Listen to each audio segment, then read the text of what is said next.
Hello, everybody, and welcome back to the Tyreek Told You podcast. I don't know which episode number this is because I know we take breaks and stuff. We struggle with consistency. And when I say we, I really mean me. But if you've been listening since the beginning, y'all know that we don't take accountability, and you guys are my scapegoat. So I'm going to blame y'all for me being inconsistent. Why didn't y'all make sure I was recording every single week? Bad scapegoats. But yeah, today is Juneteenth. This is probably going to be live on Friday, so the day after. That's still Juneteenth weekend, so that still counts to me. But yeah, happy Juneteenth, happy Black People Day, happy Freedom Day and all of that. I did a weather report earlier today because it was kind of nice outside, but it's been like storming real bad for like the last half of the day. So I guess that was Mother Nature's way of getting back at me because, how dare I challenge her in her weather decisions? Whatever. What have I been up to since the last time I recorded a podcast episode? I hosted a Mariah Carey Emancipation of Mimi party in Harlem that was very successful. Shout outs to Rose God, the DJ. And we're actually working on something else, so make sure you stay on the lookout for that. I hosted my first meet and greet at a glory hole. Shout outs to Privy Privy. We did the ice cream glory hole. Another successful event. People really came out. They got on their knees. They ate that ice cream and they just had a good time. Sprinkles on the kneecaps. That's how you know you had a good time. Um, I got invited to a TikTok Pride event. That was nice. I met a lot of people, learned a lot, tried some new drinks that I didn't like, but hey, it was still a good time. One thing that I absolutely have to do before I end this podcast episode, I got to give a shout out to Chef D. Y'all know Chef D, that Saucy Santana's ex. He was on Bad Boys, on Zeus. He's kind of stocky, tall, beard, my man, my man, my man. I have to give him a shout out because a few weeks ago, I reported on him getting arrested, something about some meth possession. It went pretty viral. A few blogs picked it up. But, Chef D, he's home now. He's been home for like a couple weeks.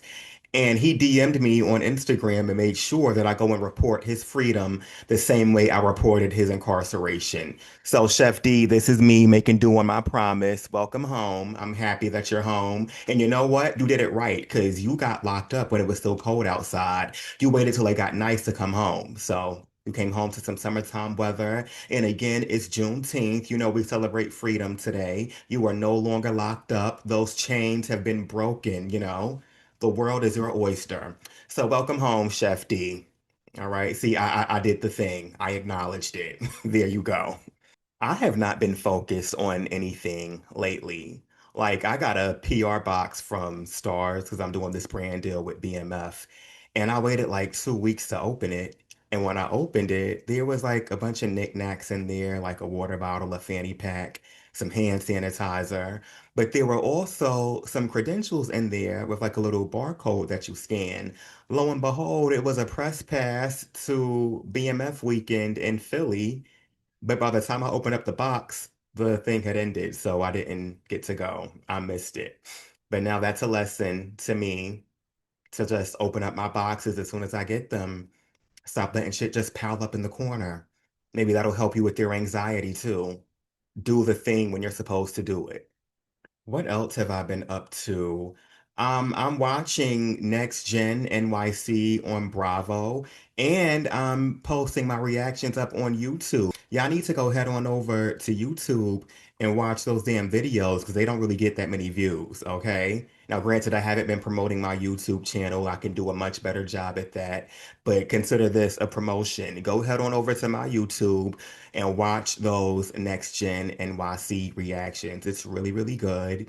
In the most recent episode, we got into like some race issues and microaggressions. Shout outs to Riley Burris, that's Candy's daughter from the Real Housewives of Atlanta. She had to go put Charlie in his place. I don't really care for Charlie. He just gives me rich, privileged douche.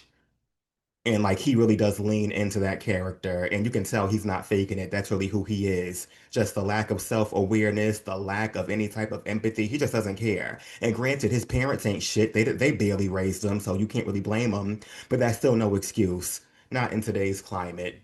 And speaking of Charlie, tell me why I just found out that he was, well, not involved, but he was at the scene of that whole crypto torture story. If you don't know, there was like this Italian crypto guy. He got kidnapped here in New York. They had him locked up in some house in Soho, and they were just torturing him, trying to get the password to his crypto wallet because he has like millions and millions of dollars worth of crypto. So, they just picked him up. They were like electrocuting him. They made him smoke crack. They had like a chainsaw and they were cutting him up with that. I didn't know the crypto world was that cutthroat. But anyway, let's get into Charlie Zakor and his involvement. Now, this is from TV Insider. Inside Bravo's Next Gen NYC star Charlie Zakor's legal drama, his shocking arrest connection. Charlie Zakor will make his Bravo debut as one of the stars of the network's new series Next Gen NYC, but just weeks before the June 3rd premiere, he reportedly found himself at the scene of an arrest in New York City. While Zakor was not charged with anything or arrested himself, Page Six reported that the up-and-comer was seen in the background of a video that showed cryptocurrency investor John Waltz getting arrested in May. Waltz was charged with 2 counts of assault, kidnapping, unlawful imprisonment, and criminal possession of a firearm, according to ABC 7 New York. He is accused of kidnapping and torturing his Italian cryptocurrency business partner via electrocution and tasing. The reason for Zakor's alleged presence at the scene is unclear, but Page Six reported that he was seen looking concerned as the arrest took place in New York's Soho neighborhood. A source told the outlet that Zakor sometimes crashed at the apartment where the arrest went down. Now, in the show, they make it very clear that what's his name, Charlie, he's a crypto trader. He doesn't work, doesn't have a career, he gets money from his dad every month, and he just trades crypto all day. According to Zakor's Bravo bio, he is a crypto trader and private investor who's been ruling New York City's club scene since he was 14. He also knows everyone and their secrets. His bio continues, charming but blunt, Charlie says exactly what's on his mind and sometimes what others wish he wouldn't. Beneath his tough exterior, he's fiercely loyal, especially to close confidence. Confidants, confident. Just like, what's that show? Golden Girls? Thank you for being a friend. For the first summer in years, Charlie finds himself basking in his autonomy, but he might find being unattached creates more drama than ever. Oh yeah, that's Charlie the douche. Justice for Riley. We were all proud of you for standing up for yourself. We know Candy was proud, and just keep your head up, Riley. You got this. I've also been keeping up with the Diddy trial. That's been doing really well on my Instagram, especially. But yeah, I know way too much about P. Diddy and his sexual exploits. You know, I get people being grown and stuff being consensual, although the validity of the consent in his case is why he's in court right now. But this man was just into all types of stuff. All types of stuff. He been in jail for a couple months now. I wonder how he's holding up in there because you can't, well, I was going to say you can't freak off in jail, but yes, you can. But he might be the one getting freaked off for all we know. Armand Wiggins did an interview with one of the escorts, Flash, and Flash was talking about his experiences with Diddy and Cassie, and the interview was hilarious because of Armand, but the stuff Flash was telling us was crazy. Like at one point, Diddy went in the living room and demanded that Flash's dick get hard by the time he gets back. He found out there was like secret doors and trap doors and possibly underground tunnels, like a whole Batcave situation. Diddy can just come and go as he pleases without you even knowing. That's crazy. And if Diddy's allegations wasn't enough, now Tyler Perry got allegations. One of the actors from The Oval is suing him for $260 million for sexual assault. Mm. We saw Silas text messages, and Tyler texts like he's a 50-year-old DL man. And granted, that's what he is, but those messages were just ridiculous. Ridiculous. Now Fat Joe has some allegations. His former hype man is suing him for $20 million and says that there were 4,000 different occasions where he was having sex with minors. I want to know how he got to the number 4,000 because, like, did you count each and every time? Was that just a rough estimate? Because I would have lost count after like the 20th time. I probably wouldn't have stuck around for 4,000 times, but that's a whole nother story. I'll be keeping up with that as that develops. It's just Hollywood, man. Again, everything is like allegedly right now. We don't know what's true and what's not. But every time you turn around, it's like a new allegation with these celebrities. Like, what's going on? What is going on? And for the new celebrities, I hope y'all are paying attention. I hope y'all understand consent. I hope y'all understand 18 and older. And depending on how old you are, 18 is still too young. So, find you some age appropriate things to do. And now we have arrived at the tell it to Ty portion of the show. This is the part where you guys just send in, any type of advice you want, any questions you may have, or maybe you just want to trauma dump. I'm here. Please dump on me. Send me your trauma. So we got this one. I'm not going to say the person's name, but the submission reads, Yo, I seen your podcast post. I got one for you. In a relationship now, but back in 2020, I hooked up with my guy's girlfriend's homegirl twice. Now, when you say your guy, does that mean like your boyfriend, who was your guy? Is this just like a regular friend? Are you straight? Like what's going on?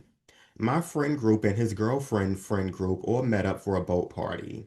The fellas had one boat and the girls had their boat, and plan was to link up at this dock on the back of the lake. We all meet, and the shorty I hooked up with was trying to kick it, but I ended up getting with but I ended up getting with another one of my boy's girlfriend's friends because she was bad as hell.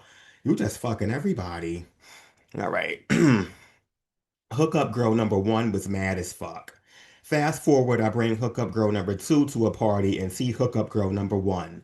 Number one tried to make me jealous by kissing my homeboy, but I wasn't paying her no mind. Hookup girl number two leaves early, but I had a homegirl at the party who I had history with, and asked her to and asked her to help me piss off hookup girl number one since she wanted to be petty. Me and my homegirl start making out, and hookup girl number one cussed me out and said she was finna tell hookup girl number two I was making out with another girl after she left. She did, and hookup girl number two confronted me about it, but I told her that hookup girl number one was lying to get back at me for dogging her. Okay.